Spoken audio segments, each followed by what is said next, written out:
본 방송에서 제공하는 투자 정보는 투자 판단에 대한 조언입니다. 방송에서 제공하는 주식의 가치, 가격 상승 및 하락에 대해서는 방송사에서 보장하지 않습니다.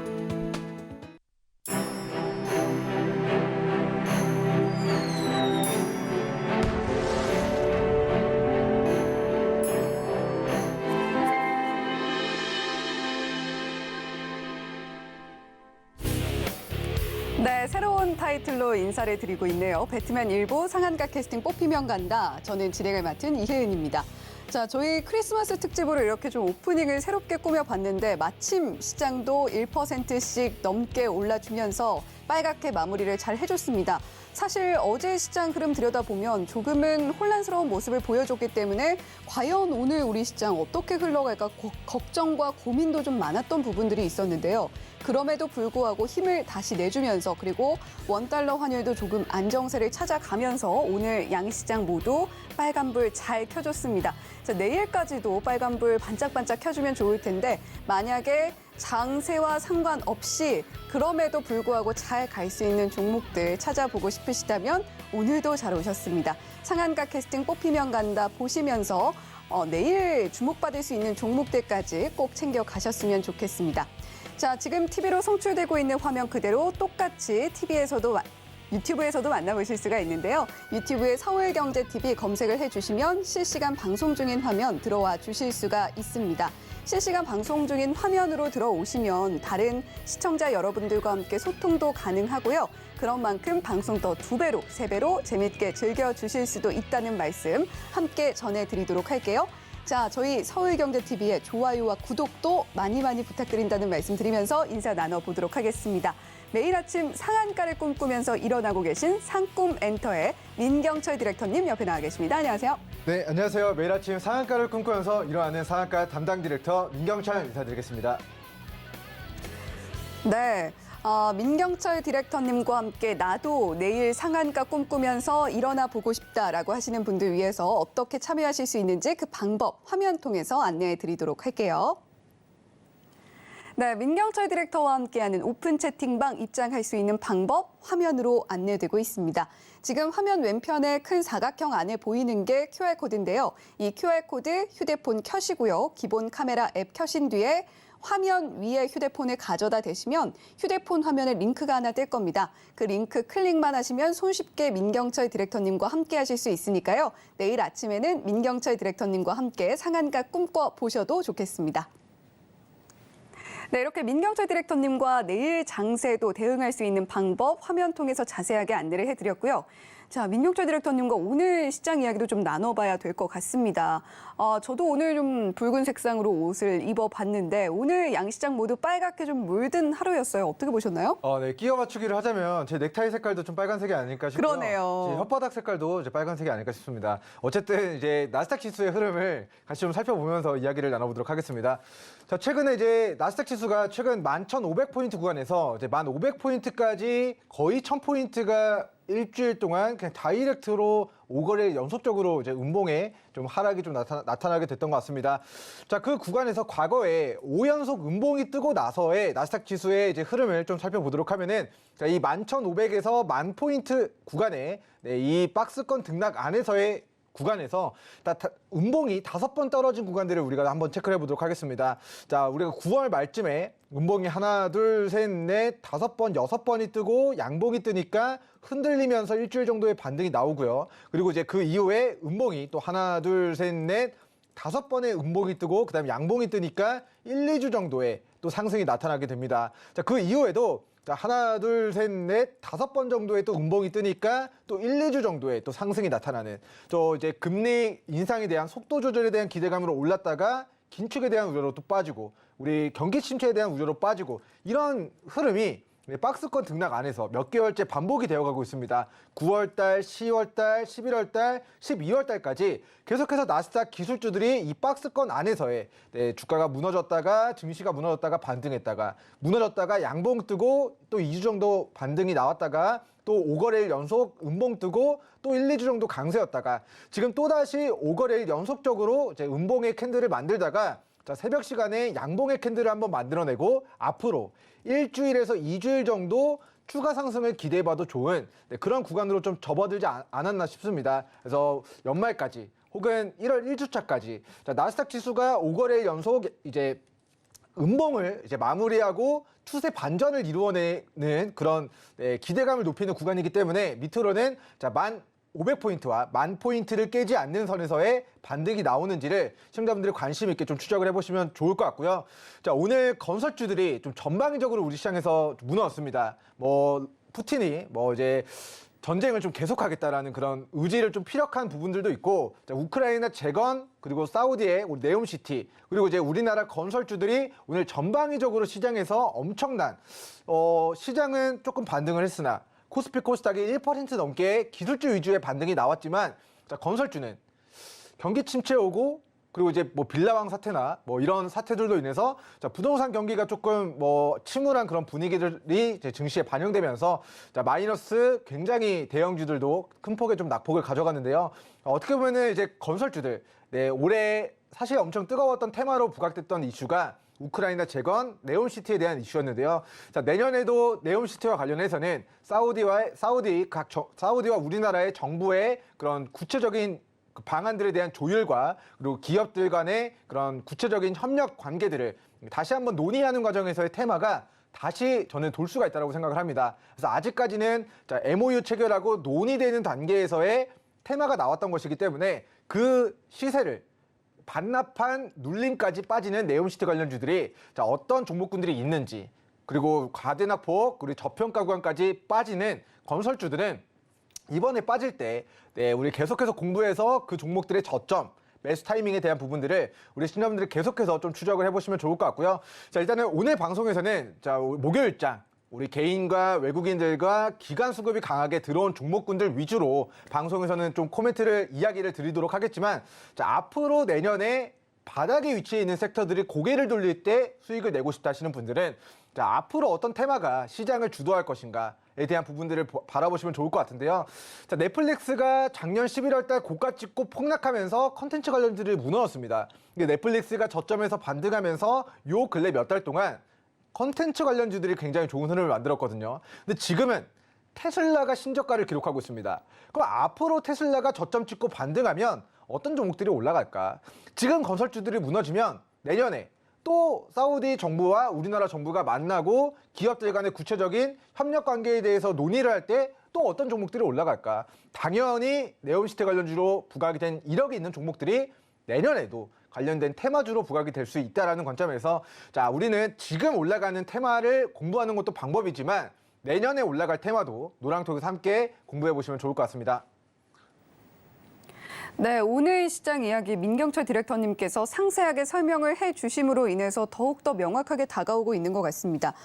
비록 우리 연말 시장의 산타랠리는 좀 어려울 것이다라는 전망이 우세했지만 그럼에도 불구하고 오늘 시장은 양시장 모두 1% 넘는 상승 보여줬고요. 그럼에도 불구하고 조금은 우울했던 업종, 그리고 테마도 있었습니다.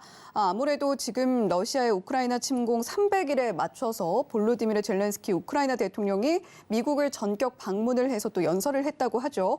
그런 가운데 또 주미 러시아 대사가 미국과 우크라이나는 양국 모두 평화를 위한 준비가 안 되어 있는 것 같다라고 논평을 내놨어요. 그러면서 재건주들 조금 힘든 모습 보여주는 하루가 또 됐습니다. 하지만 민경철 디렉터님과 함께라면 지금 과대 낙폭 구간에서 좌절하고 있는 종목들, 어떤 종목들, 어떤 업종들이 있는지 살펴보면서 대응할 수 있다라는 이야기 한 번 더 전해드리도록 할게요. 자, 그렇다면 이번에는 민경철 디렉터님께서 저희 상한가 캐스팅에서 공개를 해주셨던 와일드카드 슈퍼패스 종목들의 성적도 체크해 보도록 하겠습니다.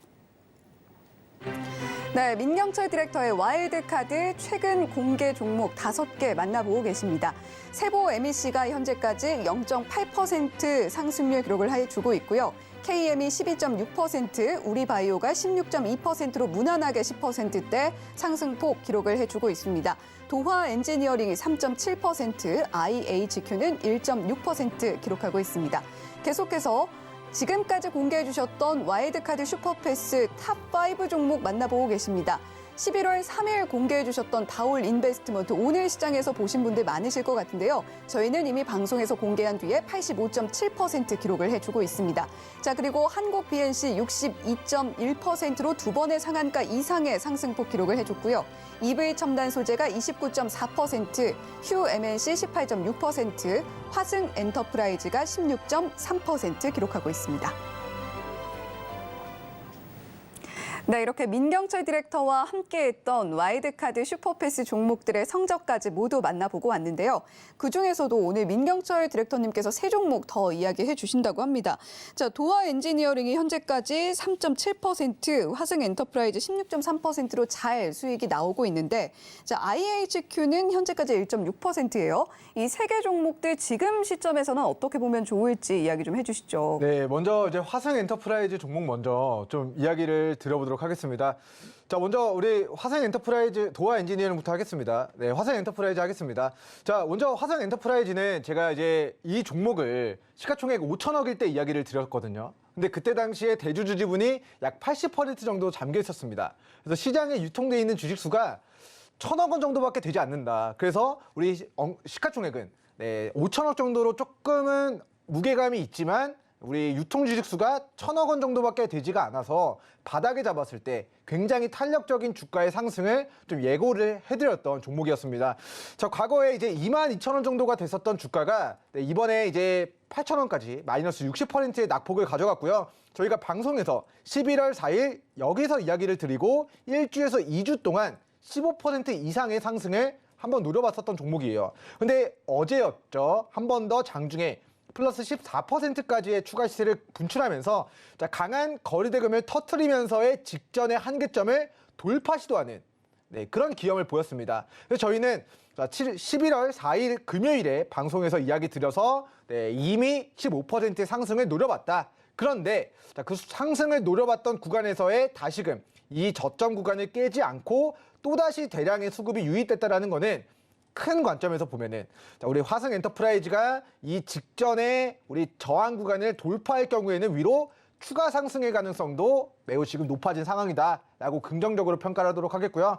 11월 달에 이제 추천을 바닥에서 이제 방송에서 좀 이야기를 드렸던 종목인데 벌써 한 번 시세 나오고 이중 바닥 다지고 다시 한번 수급 들어오면서 2차 시세가 나왔습니다. 자, 이 종목이 다시 한번 8,700원을 깨지 않고 반등하는 타이밍은 수익 못 내셨던 분들 다시 한번 저가매수 할 수 있도록 관심 종목 추가해놓고 여러분들 심장 속에 마음속에 머릿속에 기억하고 있다가 화승 엔터프라이즈 9,000원 부근 민경철 디렉터님께서 우리 와일드카드로 캐스팅했던 종목이었고 두 번 정도의 상승이 나왔던 종목이라고 한다면은 자, 바닥 명확하게 확인이 됐고요. 우리 재무제표 실적 굉장히 견고하게 나오고 있는 회사고 대주주 지분 국민연금공단을 포함해서 약 80%를 쥐고 있으니까 이 바닥에서 물량을 확보했을 때 여러분들이 큰 수익을 내년에도 노려볼 수 있는 관심주로서 우리 화승 엔터프라이즈 일단 저희가 이제 11월 달 방송에서 이야기 드리고 기억 속에서 잊혀질 수 있지만 여러분들 관심 종목에서 여러분들 계좌에서 여러분들에게 수익을 주는 종목으로 잘 키워가시면 좋을 것 같습니다. 그래서 화승 엔터프라이즈 계속해서 저희 11월 4일 공략했었던 구간들 메모해 두시고 9,000원 부근까지 빠지면 다시 한번 우리 9,000원 초반 가격 재공략 관점으로 공략하셔도 좋다라는 좀 이야기를 드리도록 하겠고요. 자, 다음 종목은 우리 도화 엔지니어링 종목을 보도록 하겠습니다. 자, 이제 주식시장에 도화선을 붙여서 여러 가지 테마가 있으니까 사우디 네온시티나 우크라이나 재건이나 여러 가지 플랜트, 철도, 모든 테마로 다 부각이 될 수 있는 종목이라고 이야기를 드렸던 종목 중에 하나입니다. 자, 수급이 강하게 들어왔고요. 그 수급이 들어왔던 캔들의 눌림 구간에서 우리 시청자분들에게 이야기를 드렸는데 자, 어제 기준으로 장중에 플러스 6% 정도의 좀 반짝 시세가 나오면서 3% 정도 소소하게 수익권 도달했다가 지금 다시 또 눌림 구간까지 조정을 받은 상태입니다. 자, 이 종목 같은 경우는 수급이 강하게 들어온 걸 체크했고 그리고 이 수급이 들어왔었던 그 구간들의 눌림 구간을 크게 이탈하지 않는 경우에는 다시 한번 우리 조정 구간 이후에 다시 한번 테마주로 부각이 될 수 있는 그런 우크라이나 재건, 네옴시티 건설 그리고 내년도 우리 사업권이 한 3월 달 정도의 정치권에서는 GTX 비호선에 대한 그 사업권을 누가 따내느냐 그거에 대한 부분들이 아마 이슈화가 될 것 같은데 자, 기존 지하철 우리 수도권에 있는 지하철 속도의 5배 정도로 빠른 고속철도가 이제 인천 송도에서부터 우리 여의도인가요? 용산을 지나가지고 그 남양주 별내 그 오른쪽까지 서울을 관통하는 그 GTX B호선에 대한 착공이 2024년도고 그에 대한 사업권에 대한 그 부분들을 결정하는 시기가 내년 3월 달에 예정돼 있습니다. 그래서 국내 내부적으로는 철도 관련주로 도화 엔지니어링 그리고 이 종목이 플랜트, 에너지 그리고 국가를 만드는 데 있어서의 그런 기반 산업들에 대한 부분들을 진행하고 있는 업체이기 때문에 아까도 말씀드렸다시피 건설주들이 좋을 때 매수하는 게 아니라 건설주들이 안 좋아질 때 눌림에서 관심 가져보면 좋은 종목이다라고 좀 이야기를 드리도록 하겠고요. 자, 아직까지는 좀 만족할 만한 상승으로 큰 상승이 나오지 않은 상태입니다. 그래서 대화 엔지니어링 종목도 자, 어제 잠깐 3% 정도의 상승이 나왔지만 계속해서 주요 지지선 잡고 눌림목 구간 관심 있게 보시면 좋을 것 같다라고 좀 이슈를 좀 드리도록 하겠고요. 자, 다음 마지막 AS를 할 종목은 IHQ라는 종목이 되겠습니다. 제가 지난주 금요일이었던 것 같아요. 제가 큰 거 온다라고 이야기하면서 화장실 큰 게 아니라 자, 종목이 정말 큰 게 온다라고 좀 이야기를 드렸던 종목인데요. 자, 이 종목의 이제 큰 손들이라고 하죠. 이 종목의 주식을 전환 사채를 1,000억 정도 이상을 쥐고 있는 사람들의 평단가가 500원에서 600원 정도로 파악을 했습니다. 자, 그리고 그들의 물량이 최근에 주식시장에 상장이 되어가고 있어요. 그래서 추가 상장을 통해서 600만 주, 500원에 오늘 12월 21일 어제 이제 주식시장에 상장이 됐고요. 그뿐만 아니라 2,200만 주도 500원에 주식시장에 우리가 12월 6일에 또 상장이 됐습니다. 토탈 2,800만 주에 대한 평단가가 500원에 형성이 되어 있고 지금의 단가는 470원 정도. 우리 1,000억 정도를 쥐고 있는 큰 손들의 단가가 아무리 떨어뜨려봤자 500원인데 그 500원 밑으로 현재 주가가 빠진 상황이다라고 좀 보시면 좋을 것 같고 자, 이번 주 금요일에 좀 빅 이슈가 하나 예정이 되어 있습니다. 쭉 내려가 보도록 할게요. 자, 금액적인 구간은 50억 정도밖에 되지가 않습니다. 근데 이 50억에 대한 운영자금 목적으로 자금 조달을 진행하는데 3자 배정, 유상증자로 자금이 조달될 예정이고요. 자, 그 단가가 한 주당 649원에 자금이 이제 조달이 될 예정이에요. 그리고 그 주체가 쭉 내려가 보면은 자, 일단 그 납입일이 자, 12월 우리 납입일 보겠습니다. 자, 납입일이 지금 2월 24일로 바뀌었네요. 자, 이게 지금 오늘 장 끝나고 공시가 나왔네요.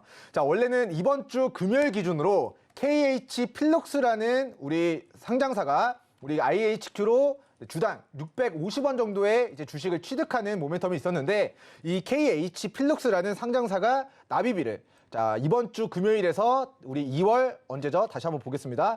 자, 12월 23일이면은 이번 주 금요일인데 자, 2월 24일로 2달 연기를 했습니다. 그럼 2달 뒤 KH 필럭스라는 IHQ의 지분 관계로 엮여 있는 그 지배 회사가 이 회사로 50억의 자금 조달을 하는가? 자, 이게 앞으로 IHQ의 좀 강한 우리 좀 이슈로 좀 작용을 하게 될 것 같고요. 자, 그렇다라고 한다면은 2월 24일 실제로 KH 필럭스가 IHQ로 50억을 넣을지 안 넣을지 모르지만 자, 주당 650원의 유상증자를 찍고 그 50억에 대한 자금이 납입이 된다면 주가는 자, 상장일에 거의 신저가 부근에서 다시 컨텐츠, 영상 컨텐츠 관련주로서의 또 강한 수급이 또 예상이 되는 종목이다라고 좀 이야기를 드리도록 하겠고요. 자, 이번에 만들어진 저가가 430원이기 때문에 430원과 420원 구간을 이탈하지 않을 경우에는 오히려 저가 이중 바닥에서의 우리 매수 기회로 활용하시고 그리고 2월 24일 우리 50억에 대한 자금이 납입이 되는지 그리고 이 회사가 1,000억 정도 쥐고 있는 채권자들이 돈으로 달라고 하면은 1,000억을 이제 채권자들한테 상환했을 때 이 회사의 재무 상태가 안 좋아지지만 그 1,000억 이상의 채권에 대한 부분들을 주식으로 계속해서 전환 청구한다라는 거는 이 회사의 그런 회사 입장에서는 돈을 이제 채권을 갚아야 되는 이슈가 아니라 주식을 발행해서 그 채권을 이제 상쇄시키는 그런 역할이기 때문에 최근 이제 어떻게 보면은 500원짜리 물량이 주식시장에 풀린다라는 게 오버행 이슈로 악재로 최근에 800원짜리가 500원까지 빠지는 데에 대해서 악재로 작용을 했지만 지금은 500원보다 주가가 빠져 있기 때문에 지금도 500원 밑으로는 관심 있게 계속 추적을 하셔야 된다. 앞으로 정말 큰 상승이 나올 수 있는 종목으로 IHQ 종목을 다시 한번 AS 드리도록 하겠습니다. 네, 민경철 디렉터님께서 지금까지 공개를 해주셨던 종목들 중에서 우리 시청자 여러분들께 한 번 더 이야기를 해주고 싶으신 종목 3가지 이야기 들어봤습니다. 민경철 디렉터님과 남은 이번 주 장중에 이어서 올해까지도 함께 대응해보고 싶다라고 하시는 분들 위해서 어떻게 참여하실 수 있는지 화면으로 안내해드리도록 할게요. 서울경제TV 생방송 문자 참여 방법. 먼저 메인 화면에서 메시지를 누른 후 오른쪽 하단 아이콘을 클릭하세요. 그리고 받는 사람의 샵 0082를 입력. 원하는 키워드 혹은 파트너의 이름을 정확히 작성하신 후 오른쪽 보내기 버튼 누르면 완료. 노란톡 입장을 위해 파트너 이름을 보내셨다면 답장 온 링크를 클릭하시고 입장하세요. 서울경제TV 문자 참여를 활용하시면 투자의 길이 보입니다. 네, 이렇게 민경철 디렉터님과 함께 투자의 길까지 환하게 찾아볼 수 있는 방법 화면 통해서 자세하게 안내를 해드렸고요. 자, 저희 상한가 캐스팅 이제 본격적으로 시작해 보도록 하겠습니다. 3위권에는 어떤 후보생들 자리하고 있는지 지금 바로 공개해 볼게요. 오늘의 3위권 후보생들입니다. 먼저 개인기획사의 버킷스튜디오 후보생 이름 올리고 있고요. 기관기획사의 청담글로벌 후보생, 외국인 기획사의 한화생명 후보생 자리하고 있습니다. 각각의 후보생들 오늘 흐름 살펴보시면요. 버킷스튜디오는 하락 나왔습니다. 6.34% 하락 나왔고 1,700원에 종가 형성되어 있습니다. 주요 포지션은 영상물, 멀티미디어 콘텐츠 만들고 있다라고 생각하시면 되겠고요. 계속해서 청담글로벌 후보생 보시죠. 7.21% 빨간불 켜줬고 11,900원에 오늘장 닫았습니다. 주요 포지션은 화장품, 화장용품 하고 있습니다. 계속해서 한화생명 후보생도 보시죠. 이 후보생은 1.81% 상승 나왔고 2,525원에 오늘장 마쳤습니다. 주요 포지션은요. 보험, 대출, 펀드, 신탁 여러 가지 하고 있습니다. 네, 이렇게 오늘 3위권 후보생들 모두 공개가 됐습니다. 그렇다면 과연 민경철 디렉터님께서 주목을 하실 캐스팅 후보생은 어떤 후보생인지 민경철 디렉터님 공개해 주시죠. 네, 오늘 제가 캐스팅할 이제 후보생은 일단 가능하면 뭐 춤도 잘 추고 네. 노래도 잘 부르고 실적도 좋고 저평가된 연습생을 우리 캐스팅하도록 할 텐데요. 자, 제가 캐스팅할 우리 연습생은 한화생명 연습생을 우리 조건부로 좀 캐스팅을 하도록 하겠습니다. 네, 한화생명 후보생을 캐스팅을 할 건데 하지만 조건이 있다라는 이야기시잖아요. 네. 자, 어떤 조건인지 들어볼까요? 네, 저는 우리 시청자분들에게 좀 고점에 위치해 있는 종목들을 매수하지 마셔라라는 이야기를 계속 강조해 드리고 있습니다. 그래서 오늘 캐스팅 기준도 이미 고점에 위치해 있는 우리 종목들은 캐스팅하지 않을 거예요. 바닥에 있는 것만 캐스팅할 겁니다. 근데 우리 한화생명이 재무도 좋고 앞으로 청산가치, 기업가치도 좋은데 조금 아쉬운 게 우리 주가가 저점 대비 조금 정도 올라가 있는 상태라 제가 좀 조건부 캐스팅에 대한 타이틀을 걸도록 하겠고요. 차트 보면서 왜 그런지에 대해서 추가 설명을 드려보도록 하겠습니다. 자, 한화생명이라는 종목이 4,600원에서 최근에 1,900원 정도까지 마이너스 60% 정도의 낙폭을 가져갔고 이중 바닥을 확인을 했습니다. 그리고 지금은 단기 박스권 상단 구간에서의 우리 변곡점에 위치를 해 있어요. 근데 저는 조금 욕심쟁이인 것 같아요.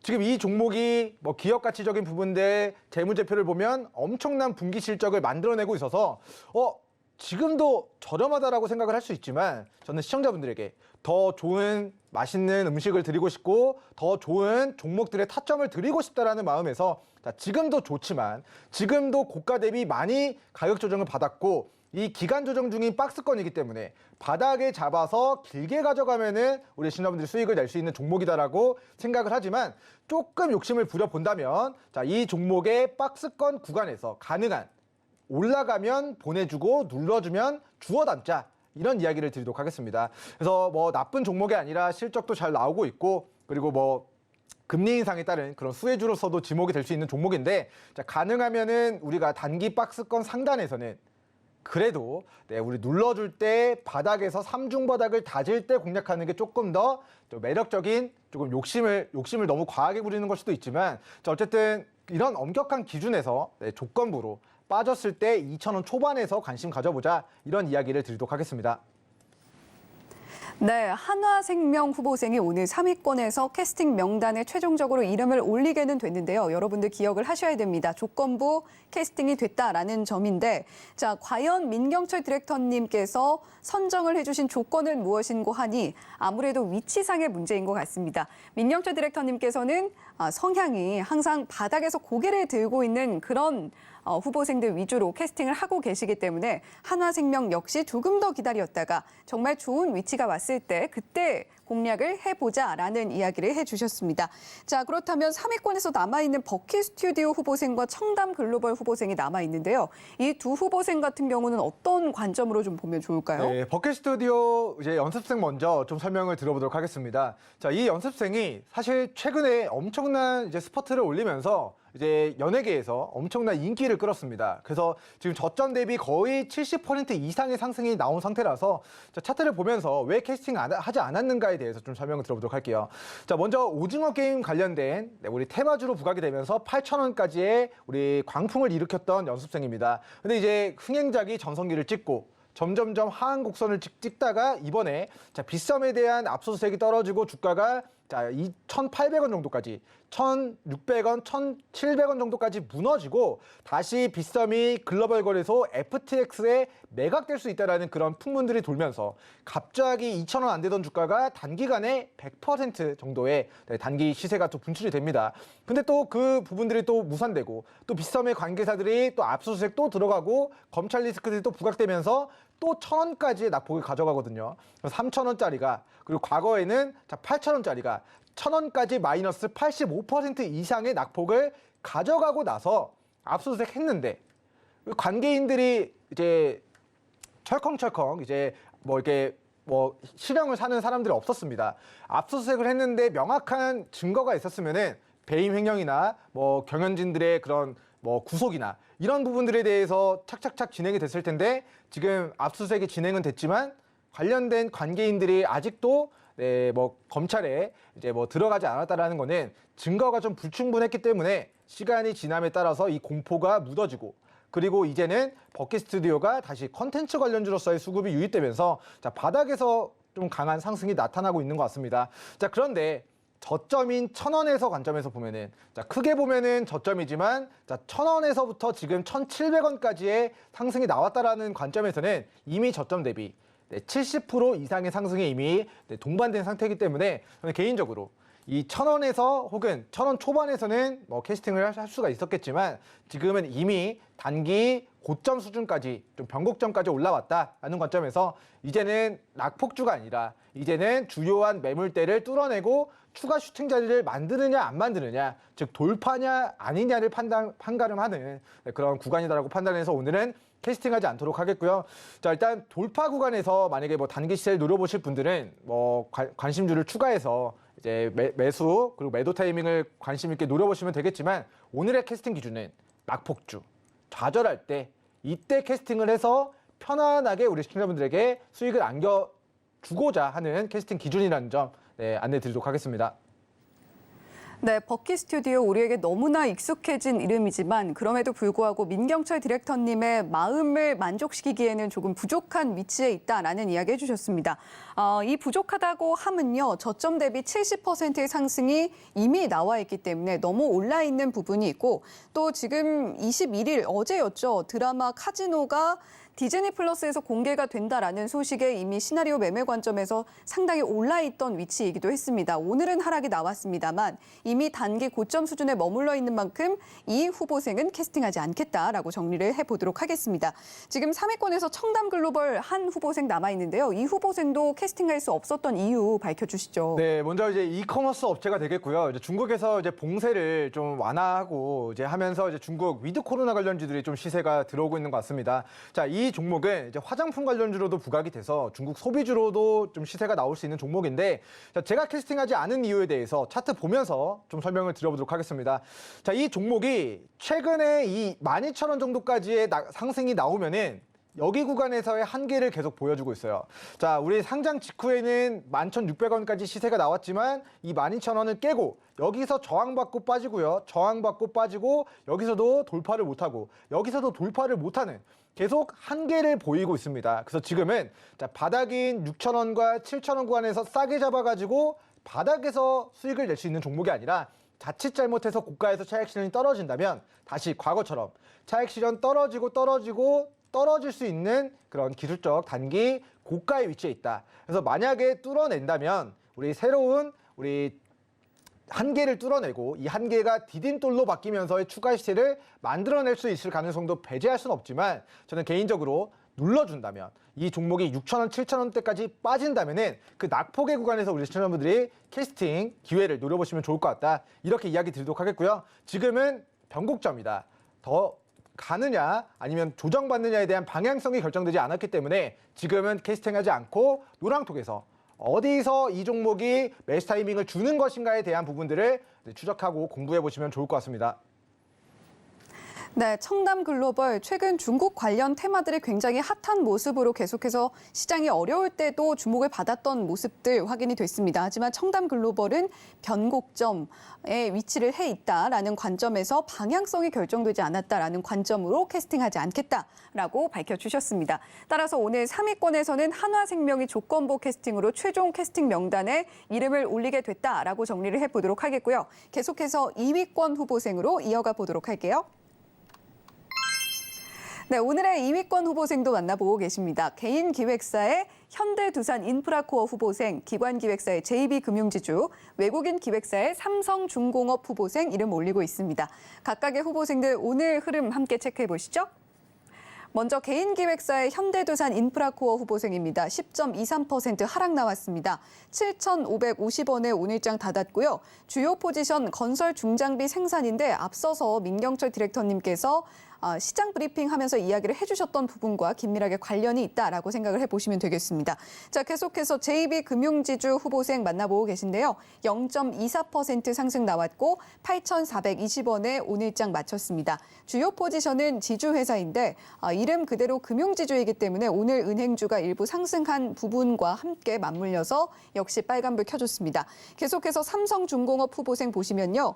5,200원에 오늘장 닫았고 주요 포지션은 선박 해양 플랜트 전문입니다. 오늘 1.96% 상승 나왔습니다.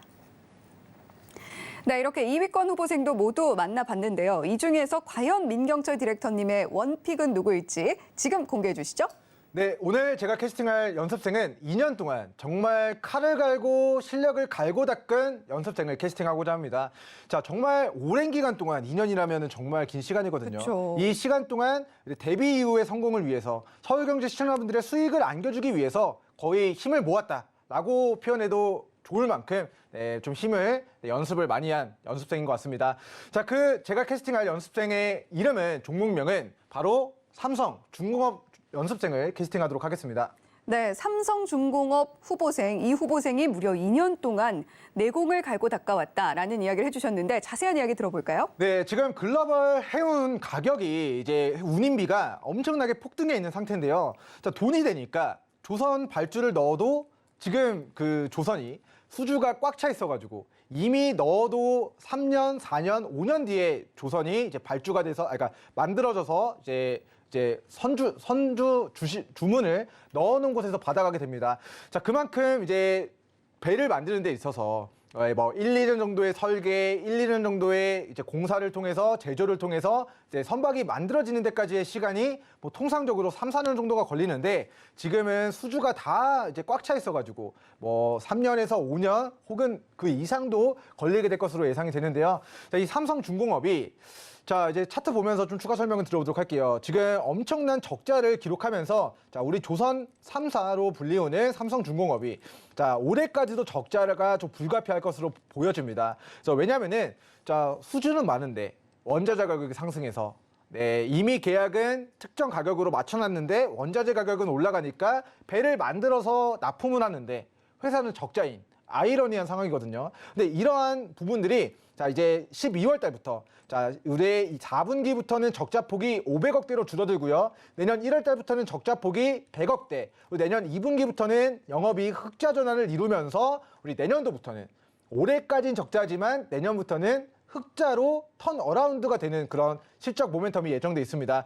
자, 실제로 연간 실적을 보면은 자, 작년에 1조 3천억의 적자가 떴습니다. 올해 5,800억, 내년에는 약 1,000억 원, 그리고 2년 뒤 2024년도에는 3천억, 그리고 이제 2025년도에는 자, 눈물겹게도 9천억 정도의 플러스 영업이익을 기록하게 될 것으로 예상이 됩니다. 자, 매출액에 대한 부분들도 올해는 6조지만 우리 3년 뒤에는 11조 가까운 매출액을 기록할 정도로 이미 수주에 대한 부분들은 가득 차 있는 상태고요. 배만 잘 만들어서 납품을 하면은 앞으로 3년 동안 실적이 폭발적으로 개선되고 흑자 전환되는 모멘텀들이 예정돼 있는 회사라고 보시면 좋을 것 같아요. 자, 그런데 이 회사를 2년 동안 제가 내공을 갈고 닦았다라고 표현한 이유가 자, 2020년도 하반기 주가가 4,700원까지 조정을 받고요. 이 종목이 5,000원 부근에서는 100% 확률로 주가가 올랐습니다. 자, 이렇게 보면은 박스권 구간이거든요. 5,000원을 강한 거래대금을 수반하면서 뚫어내고 이 5,000원 부근에서는 또다시 5,000원짜리가 얼마까지? 7,000원까지 40%가 오릅니다. 또 얼마? 자, 5,100원에서 또다시 6,000원까지 또 30%가 올라요. 또 5,000원 오니까 주가가 어디까지 오르느냐? 자, 또 5,900원까지 또 한 10%? 그리고 또 5,100원까지 또 빠지니까 주가가 다시 6,000원까지 또 20%가 오릅니다. 또 여기 5,200원까지 또 떨어지니까 주가가 6,100원까지 오르고요. 자, 이번에도 10월 말 폭락장에서 5,000원대까지 빠졌지만 이 2년 전 4,700원을 깨지 않고 반등하니까 주가가 또 5% 이상은 또 오른다는 겁니다. 그래서 지난 2년 동안 정말 다지면서 만들어낸 저점이 5,000원 부근인데 자, 주식에는 100%가 없기 때문에 우리 4,700원 정도의 손절 잡고 지금의 저점의 구간에서는 저점의 물량을 잘 확보해 두셨다가 이게 어차피 앞으로 3년 뒤에 실적이 턴 어라운드가 된다면 주가가 더 빠질 것인가 올라갈 것인가에 대한 판단을 하시고 나는 지난 2년 동안 단 한 번도 이 종목이 5,000원 부근에 매수를 했을 때 손실을 준 적이 없다면 지금은 캐스팅을 해서 대비를 시켜서 성공을 노려볼 수 있는 우리 시청자분들이 뭐 하락장, 손실 중인 종목들도 많겠지만 네, 그런 종목들의 아픔을 좀 이겨내 줄 수 있는 종목으로 우리 삼성중공업 종목을 네, 우리 대비시켜서 우리 시청자분들에게 좀 큰 기쁨을 안겨드리는 도전을 좀 진행해 보고 싶다라는 이야기 드리도록 하겠습니다. 네, 이미 이렇게 수익을 잘 주고 계시지만 또 새로운 도전 해보고 싶다라는 관점에서도 그 도전 욕구 뿜뿜 일으키는 후보생을 캐스팅해 주셨습니다. 바로 삼성중공업 후보생인데요. 무려 2년간 힘을 모아온 후보생이다라고 이야기해 주셨죠. 올해까지는 적자 기록하겠지만 내년부터는 실적 증가가 예상되는 만큼 중장기 반등을 노려보기에도 괜찮은 후보생이다라고 설명해 주셨습니다. 자, 그렇다면 지금 2위권에서 현대두산 인프라코어 후보생과 JB금융지주 후보생 남아있는데 이 두 후보생은 간단하게 좀 들어볼까요? 네, 먼저 우리 현대 두산인프라코어 먼저 좀 이야기를 드리도록 할게요. 오늘 건설주들이 고가에서 차익 실현이 떨어졌다라고 이야기를 드렸는데 자, 많이 떨어졌다고 사면 안 됩니다. 많이 떨어졌는데 그 종목이 저점이어야 메리트가 있는 거고요. 고가에서 많이 떨어진다는 거는 차익 실현이 떨어진다는 것을 의미하기 때문에 예상보다 더 큰 하락이 있을 수 있다고 생각합니다.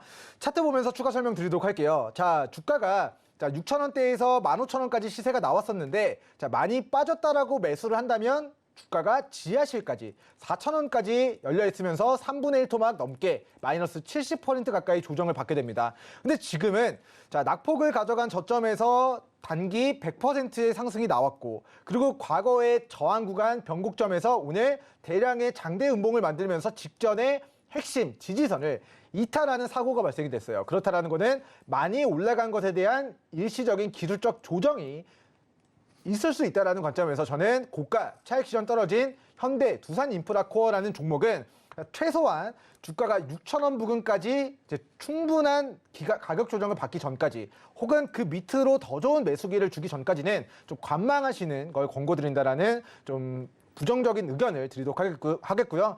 제가 이제 고점에서 이제 차익 실현 떨어진 종목들보다는 제가 추구하는 타점은 직전의 저가를 깨고 과대납폭과 과대납폭 구간에서의 반등을 하는 종목군들의 저점 매수 타점을 우리 시청자분들에게 안겨드리고자 하는 걸 목표로 하고 있기 때문에 지금의 구간은 이미 100%가 올랐고 차익 실현 떨어졌기 때문에 패스하도록 하겠고요.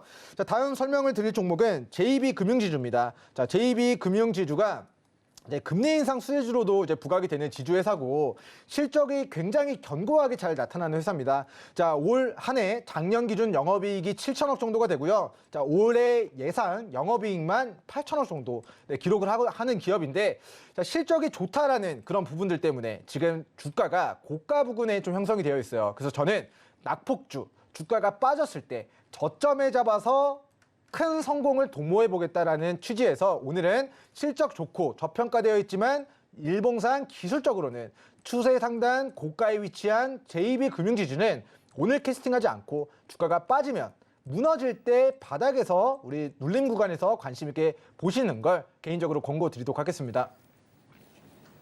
네, 2위권에서 캐스팅되지 못한 후보생들도 빼놓지 않고 왜 캐스팅할 수 없었는지 그 이유 상세하게 설명을 해주셨습니다. 자, 이렇게 최종적으로 2위권에서는 삼성중공업 후보생이 2년 동안 힘을 모아온 만큼 힘을 보여줄 때다라는 관점에서 캐스팅해 주셨고, 자, 계속해서 1위권에는 어떤 후보생들 자리하고 있을지 화면으로 만나보시죠.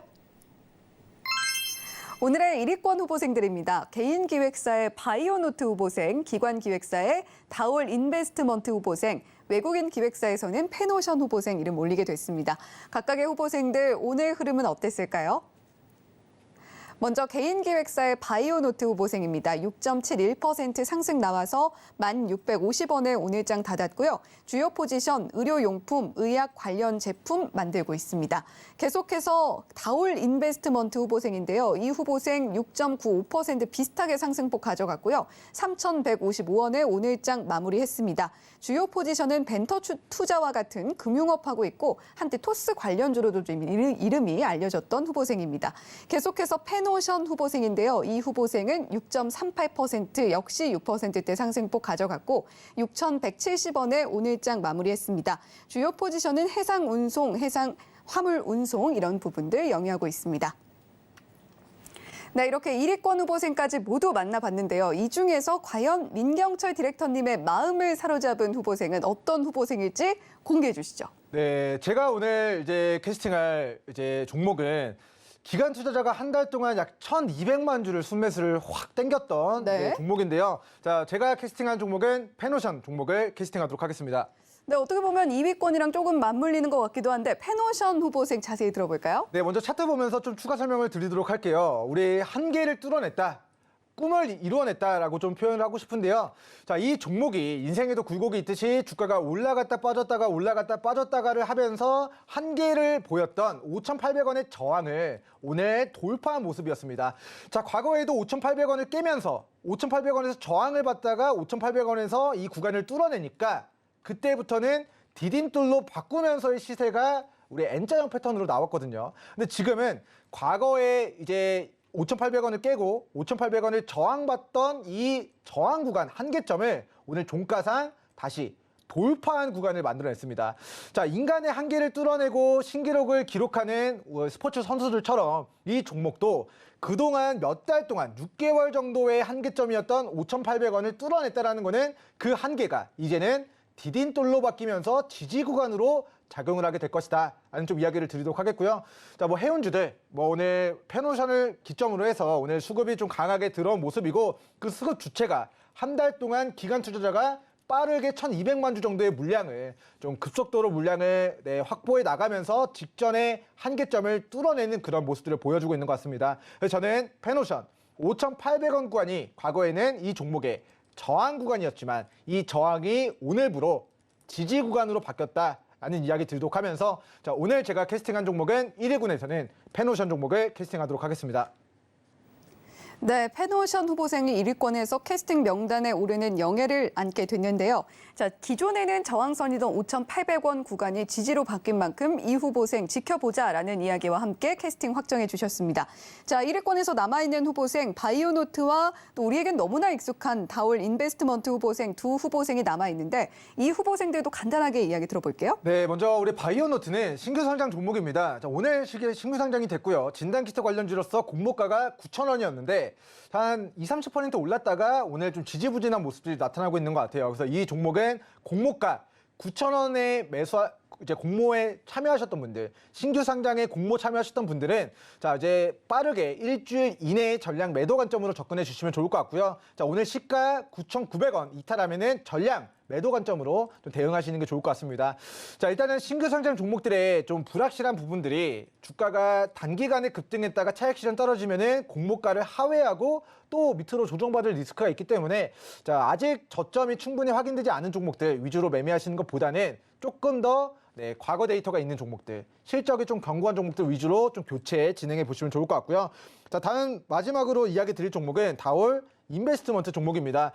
자, 이제 KTB 투자증권 시절에 이제 그때부터 이제 1세대부터 이제 투자를 진행했었던 벤처 캐피탈 업체인데 제가 이 종목을 우리 서울경제 시청자분들에게 언제 우리 와일드카드 종목으로 이야기를 드렸냐면은 자, 6,000원짜리가 2,000원 밑으로 빠졌을 때 이 바닥에서 처음 거래량이 들어온 날 여기서 자, 이 11월 3일 목요일에 우리 다올 인베스트먼트를 제가 이 자리에서 서울경제 시청자분들에게 지금입니다 라고 이야기를 드렸습니다.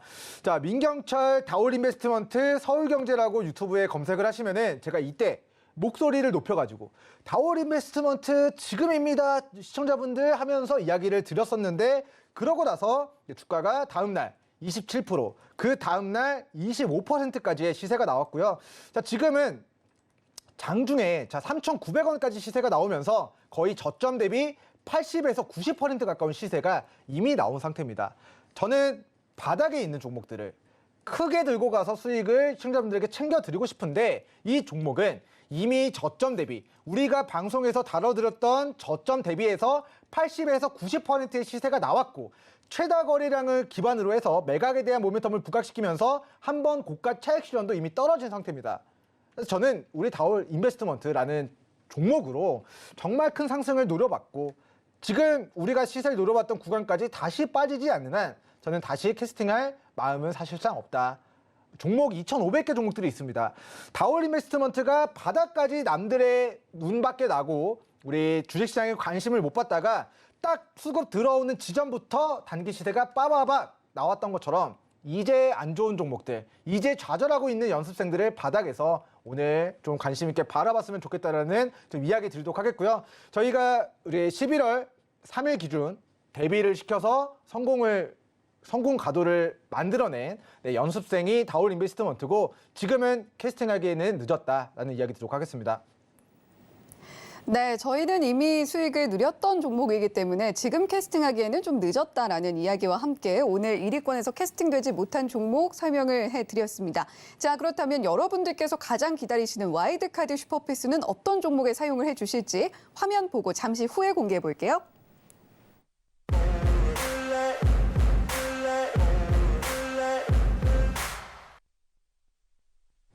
오늘의 와일드카드 빠르게 공개해 보도록 하겠습니다. 민영철 디렉터님 카운트다운 함께 하시죠. 3, 2, 1. 네, 오늘의 와일드카드입니다. GS 글로벌 가지고 오셨는데 자, 이 종목 자세한 설명 부탁드릴게요. 네, 정말 글로벌하게 가야 된다고 생각해서 GS 글로벌을 준비를 했습니다. 포스코, 현대제철, 그리고 이제 GS 칼텍스 이런 이제 글로벌 회사들의 철강과 석유화학 제품들을 이제 유통하고 물류하고 이런 사업을 영위하면서 이제 꾸준한 영업이익을 이제 만드는 종합 무역회사라고 보시면 됩니다. 자, 국내 유명 대기업들과 이제 중국에 있는 주요 철강사들 이런 원자재에 대한 부분들을 유통시키고 이제 물류하고 이제 하면서의 이제 매출액이 마진이 계속해서 이제 발생되는 흑자 회사라고 보시면 좋을 것 같은데요. 자, 차트 보면서 제가 왜 이 종목을 와일드카드 종목으로 들고 왔는지에 대해서 좀 설명을 드려보도록 하겠습니다. 자, 먼저 동사의 영업이익에 대한 부분들이 계속해서 꾸준하게 흑자를 만들어내고 있습니다. 근 10년 동안 적자가 아니에요.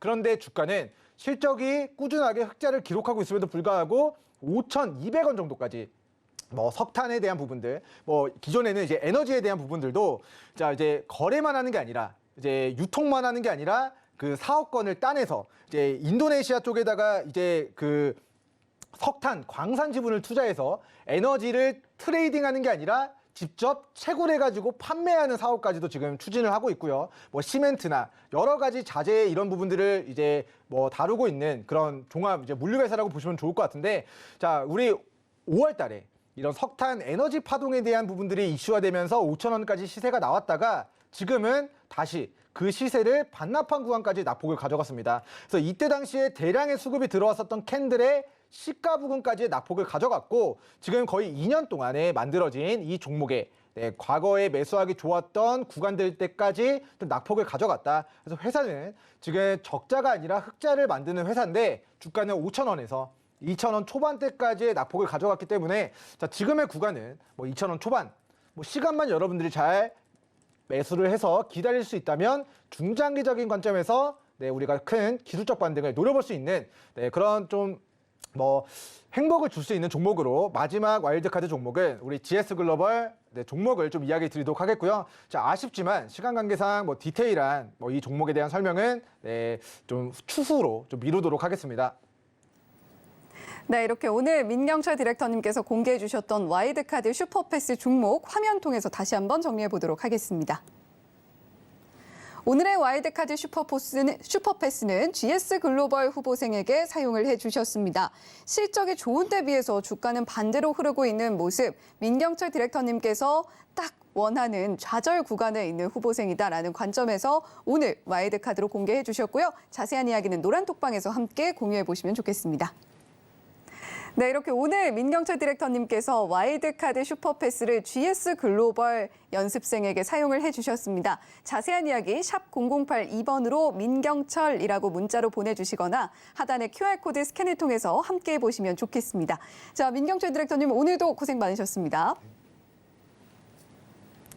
본 방송에서 제공해드리는 정보는 투자 판단에 대한 조언일 뿐 해당 종목의 가치와 수익률을 보장하지는 않습니다. 더불어서 서울경제TV, 서울경제신문은 당사의 브랜드입니다.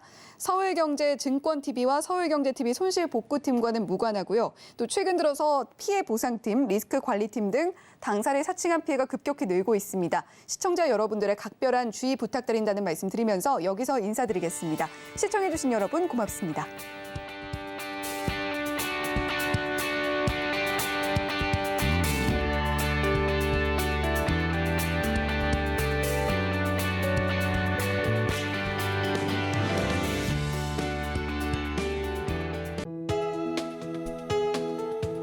본 방송에서 제공하는 투자 정보는 투자 판단에 대한 조언입니다. 방송에서 제공하는 주식의 가치, 가격 상승 및 하락에 대해서는 방송사에서 보장하지 않습니다.